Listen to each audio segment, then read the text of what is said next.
was targeted was because of religion or ethnicity or race or anything like that, sexual orientation. It's not a love crime. So why they call it hate crimes, I don't know. Okay, listen. Dennis Kucinich has now become my newest hero in the House of Representatives. I will tell you why. And I'm going to ask my good friend Dan Warner from Pennsylvania, who loves to talk about these constitutional issues, to join me in this discussion as we kick it off. Dennis Kucinich, the Democrat from Ohio, Dan, is urging his colleagues in a letter, and there will be a resolution, or two resolutions actually, introduced in the Congress in January, to accept their responsibilities as members of the House of Representatives and take charge of this situation of 30,000 troops going to Afghanistan, because Dennis Kucinich argues that only Congress is authorized to declare a war, that the President of the United States cannot. So based on the Constitution of the United States, he wants his fellow members of Congress to take responsibility. He wants a date certain for withdrawal.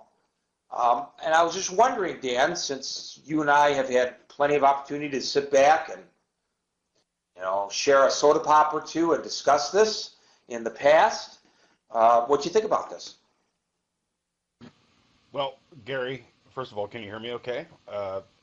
You know that I am a dyed-in-the-wool conservative, and I won't call myself a Republican anymore. But I have to say I have the highest respect for Dennis Kucinich, and always have, because he's at least honest in what he believes. And he's also usually on the right side of the Constitution when he comes out and says something. And Article 1, Section 8 of the Constitution says Congress shall have the power to declare war. Not the Supreme Court, not the President, etc. It is a legislative procedure. It should indicate declaration of war, or declare war, etc. in the title of the legislation. That's the accepted method.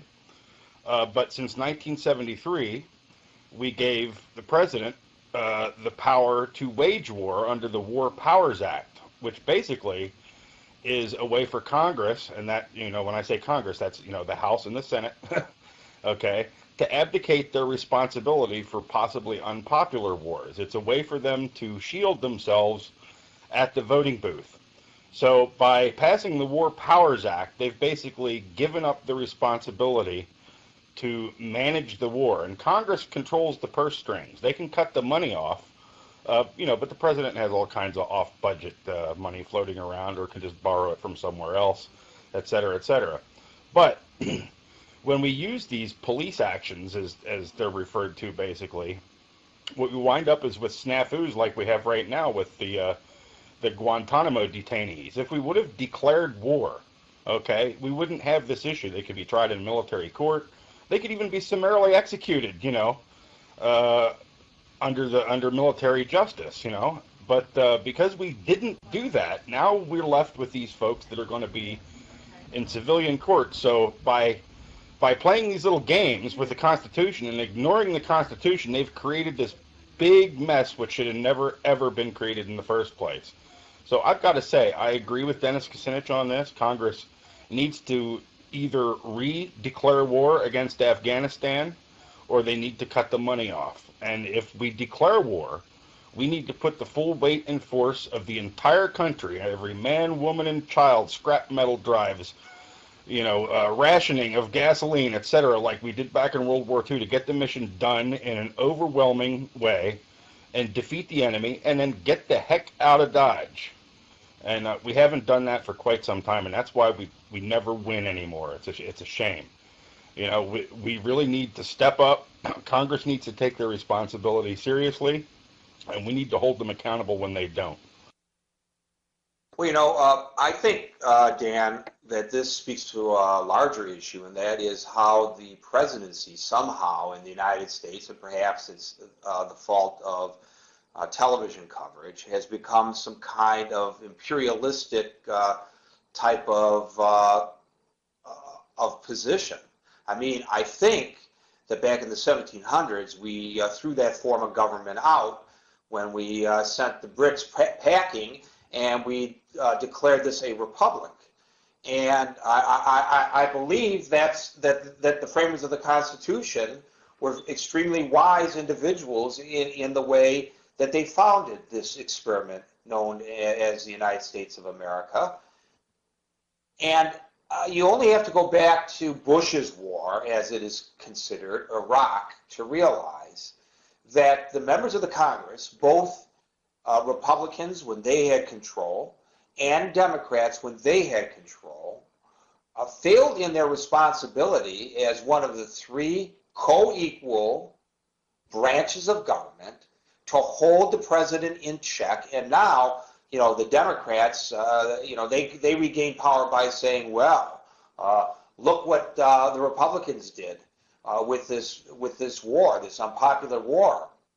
Vote us in, and we'll get the troops home. And yet, the Republicans and the Democrats both continued to fund a war that was never declared. And one might argue, as I might, and it's one of the few times that I wish that I was an attorney, that what our Congress did and what our administration did then and what our administration is doing now is unconstitutional and therefore, Dan, illegal. What do you think about that?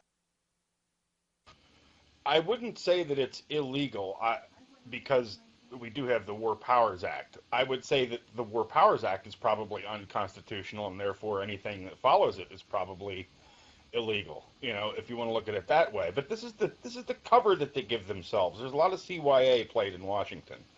Like I said, the War Powers Act is basically a way for them to insulate themselves from unpopular wars at the voting booth. They don't want to take responsibility because they know if a war's unpopular, they're going to be out the door come next election season. And, when we look at the media, you brought up the media, you have defense contractors who are also owners of the media. I mean, General Electric owns NBC, Westinghouse, CBS. These are very large defense contractors. It's not in their self-interest or the interest of their stockholders to talk bad about something, that they're profiting from.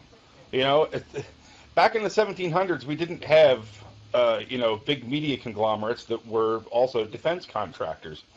And these tools are used basically to propagandize us and put us to sleep and distract us. And, there's the Hegelian dialectic where you set up both sides of an argument, you argue both sides of it in front of people, and you basically can draw them to the conclusion that you want them to draw them to.